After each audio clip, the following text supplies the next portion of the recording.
অন্যভাবে আসতে হয়েছে আমার দেশে আর কি, কোরআনটা আমি সাথে নিয়ে আসতে পারি।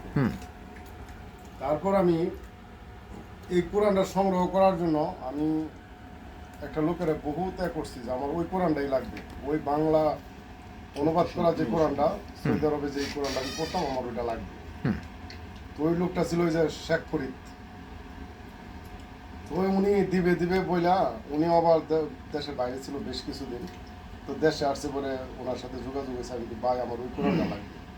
আসলে কোরআনের প্রতি যে আমার আগে থেকে একটা এটা মানে আমি এখন বুঝি যে আসলে যে চায় সেই কোরআনকে যে চায় সে পায়, এটা আমি মানে নিজে থেকে মানে এটা উপলব্ধি করতে পারছি। তারপর ওনারা যখন বললাম যে ভাই আমার তো কোরআনটা আপনি দিবেন করে, আমার তো কোরআন আর দেন নাই, আপনি এক কাজ করেন, আপনি ঢাকা যান না? হ্যাঁ আমি ঢাকা যাই, আমি ব্যবসা করি, ঢাকা তো যাইতে হবে। আপনি যখন সদরঘাট ঢুকেন, আপনি একটু বাংলা বাজার ঢুকবেন, বাংলা বাজার ঢুকে আমার একটা ফোন দিবেন, একটা দোকানে গিয়া আপনি আমার ফোন দিবেন। দিলাম ফোন, উনি আমার ওই যে বায়ান ফাউন্ডেশনের যে ইসলামিক ফাউন্ডেশনের যে কোরআনটা, সরি ইসলামিক ফাউন্ডেশনের ওইটা বললো নিতে, যে আপনি ওই কোরআনটা নেন, ভিডিও কলে কল দিছে যে এটা নেন। এটা পড়া শুরু করলাম। এরপরে উনি আবার আমার দোকানে একদিন আসলো কাপাসিয়া, আইসা পরে বলতেছে যে মোবাইলেও তো অ্যাপস আছে, আপনি অ্যাপস পড়েন। যেদিন থেকে আমি কোরআনটা ধরছি সর্বপ্রথম, এদিনকে দেখি যে আশেপাশে যা আছে আমার মনে হয় না যে এখানে সব মিথ্যা মুসলিম আছে। আমার শরীরের রুম্বা হারিয়ে যায়, কোরআনের সাথে তো কিছুই মিলে না। প্রথমে এক সপ্তাহের মধ্যে দেখতেছি যে আমি কি বলবো, মানে আমার কাছে এমন লাগছে যে আমি কোন জগতে আছি। হ্যাঁ, এখন তো আমার কাছে এই দিক দিয়ে কি আমি আনন্দে ভরপুর, জানি আমি তো যেগুলি পড়তেছি I got the real things.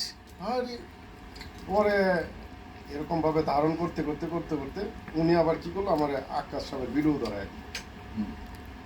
আরেকটা ছেলে আসলো, সে কোরআন মানে বলতেছে, সে বলতেছে যে ভিডিও কিন্তু ইউটিউবে তো অনেক ধরনের আসবে, আপনি শুধু খালি আকাশ স্যারেরটা দেখবেন। হ্যাঁ দেখলাম। এখন আমার আকাশ স্যারের কাছে নিয়েও যাইবো, করতেছে ভাই এমনি তো নেওয়া যাবে না, আপনাকে টেস্ট করতে হবে যে আপনি কতটুকু কোরআনের প্রতি আছেন।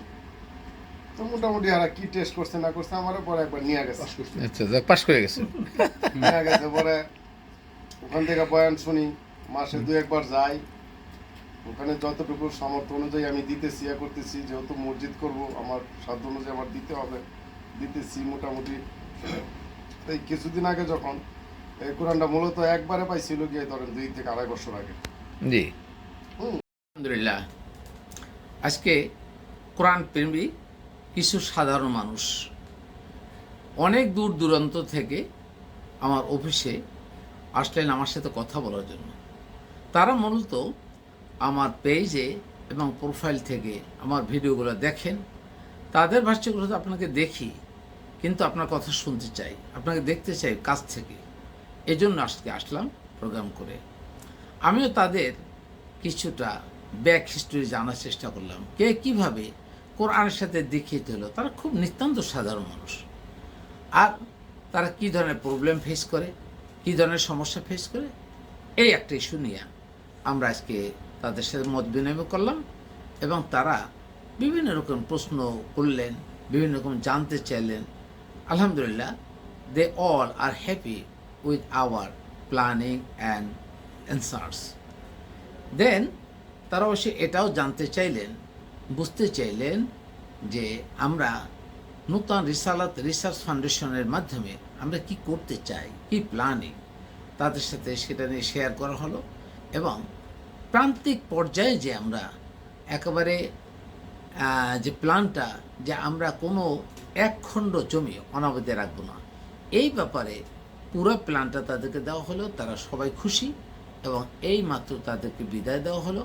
আমরা আশা করি আস্তে আস্তে আমরা এই জিনিসগুলো সকলকে জানানোর ও বোঝানোর চেষ্টা করব।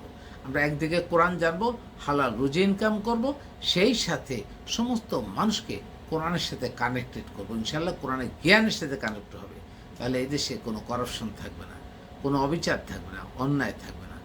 আর মানুষ এহকাল এবং পরকাল দুকালেই তাদের সফলতা অর্জন করতে পারবে ইনশাআল্লাহ।